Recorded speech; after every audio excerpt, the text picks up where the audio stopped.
Intégré. Oui, l'offre intégrée.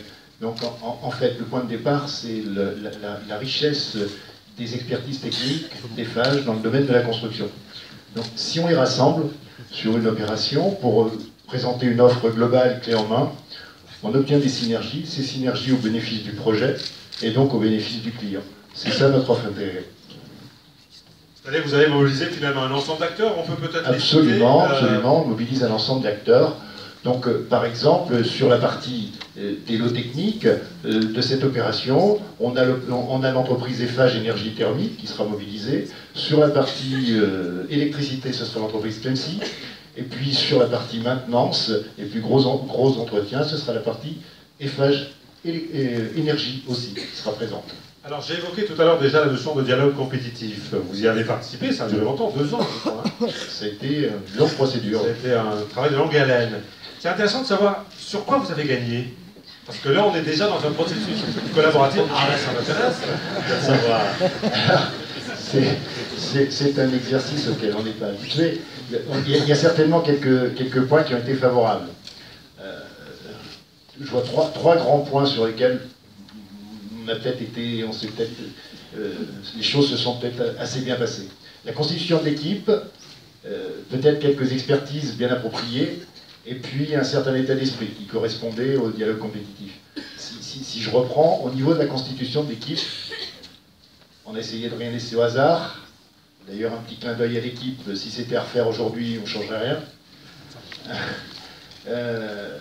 Au plan architectural, nous souhaitions donner une image, apporter une image à ce campus qui soit à la hauteur de l'aspect emblématique du campus, à la fois dans l'agglomération et bien au-delà. Nous avons recherché comment on pouvait faire. Nous savions qu'il fallait que la conception soit aussi finalement fonctionnelle, équilibrée, économique, simple. Bon, voilà. Donc à la fois une belle image et à la fois quelque chose d'assez économique. C'était pas simple. Nous avons décidé de réunir 3 agences d'architecture pour apporter toute la créativité nécessaire face à cette problématique. La diversité a été là, les idées ont foisonné, on a réussi à faire des choix au fur et à mesure et au moment opportun, donc les choses se sont bien passées, et c'est comme ça que sont apparues des idées qui nous ont semblé intéressantes, comme celles que vous avez vues donc, dans ce petit film, à la fois les extensions, et puis les coursives, et bien d'autres. Avec, pardon, une expérience, ce qui est la vôtre, hein, parce que si je regarde sur mon document, vous avez mené un certain nombre d'opérations. Juste en 2 mots pour que je puisse passer la parole à M. Vardry. Je vous en prie.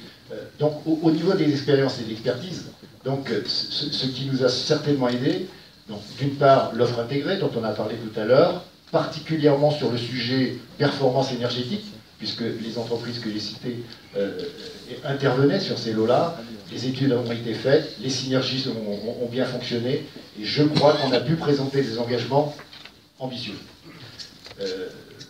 Pardon, je vous en prie. Non, non, mais donc je voulais ajouter 2 autres petites choses. Le plan, la partie éco-campus, c'est quelque chose dans lequel nous nous sommes sentis familiers, puisque c'est un axe tout à fait stratégique chez Eiffage, l'éco-construction en général. Donc nous étions assez familiers là-dessus.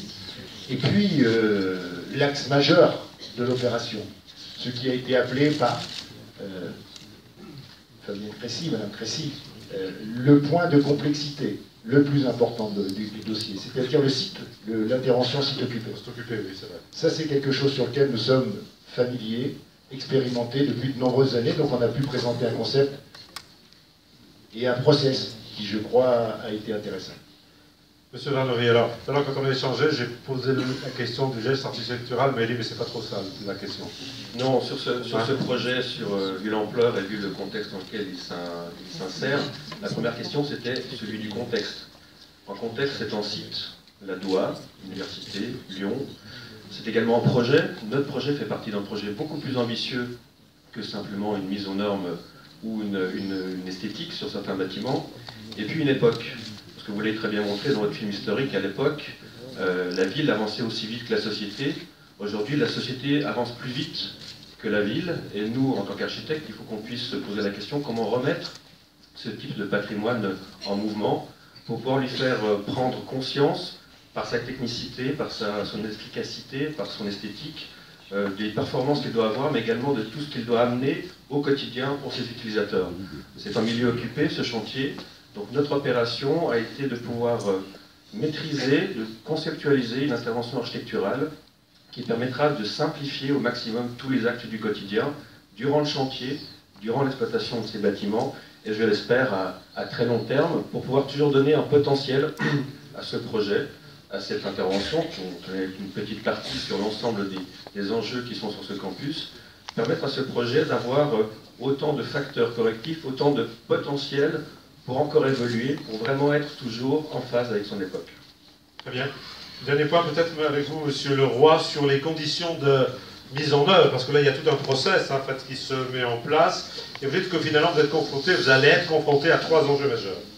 Oui, donc on s'est rendu compte que rapidement, un des objectifs de l'opération, c'était d'améliorer les conditions de vie, les conditions de confort des usagers, et donc c'est fort logiquement que les 3 enjeux sont orientés vers les hommes et les femmes qui sont présents sur le campus. Donc, si on devait citer 3 enjeux, il y en a bien d'autres, mais il y en a 3 enjeux principaux. Il y a l'enjeu de fonctionnalité. On s'est rendu compte qu'on a souhaité améliorer la fonctionnalité, donner de la fonctionnalité complémentaire, et donc c'est l'objet aussi de nos extensions et de nos coursives. Une des grosses problématiques également, c'est la problématique des gestions des travaux en site occupé, comme l'a dit M. Godin. C'est quelque chose qui est très important pour nous. Oui, c'est 85% de la surface de l'opération est en site occupé. Donc c'est un enjeu majeur. Et donc on a prévu une cellule logistique dédiée à gérer justement toutes ces nuisances qu'on va engendrer. Donc une cellule dédiée, expérimentée, qui nous permettra d'écouter, d'apporter l'écoute nécessaire, de communiquer et d'échanger avec les différents acteurs. D'ailleurs, il y a une maison du projet qui va être un lieu central, j'imagine aussi. Donc c'est un des vecteurs de communication de notre opération, donc un lieu central où il y aura une maison du projet avec un médiateur de la maison de projet qui pourra justement permettre de communiquer avec les différents utilisateurs. Et le dernier sujet, un enjeu fort, c'est l'enjeu de performance, par de la performance donc, énergétique, avec la réduction des consommations de chauffage. Donc on s'engage à réduire les consommations de chauffage de plus de 40% sur l'ensemble des bâtiments. Également une performance environnementale avec le développement de l'éco-campus, la création de nouveaux espaces démonstrateurs, l'aménagement de parcelles complémentaires, et également donc, la performance économique, en intégrant dès maintenant l'exploitation-maintenance à la réflexion liée à la conception pour justement faire une offre suffisamment économique et qui ne coûte pas trop cher. 30 secondes, Monsieur Godin, un projet fondamentalement stimulant. C'est un challenge pour vous, pas ? C'est vrai que c'est un challenge. C'est vrai que c'est un challenge. Nous avons abordé ce projet avec un certain état d'esprit, une forme de ligne de conduite. On s'est présenté en toute transparence et en confiance dans les auditions et dans le dialogue compétitif. On a été, je crois, très à l'écoute, très attentif aux observations qui nous ont été faites. Et puis, la procédure a été longue, comme vous avez dit tout à l'heure. Notre motivation n'a pas faibli. Et je crois, c'est peut-être la raison d'ailleurs, c'est ce qui nous a permis que ça ne faiblisse pas, c'est que je crois qu'on s'est complètement passionné pour ce qu'on a considéré comme une très belle opération.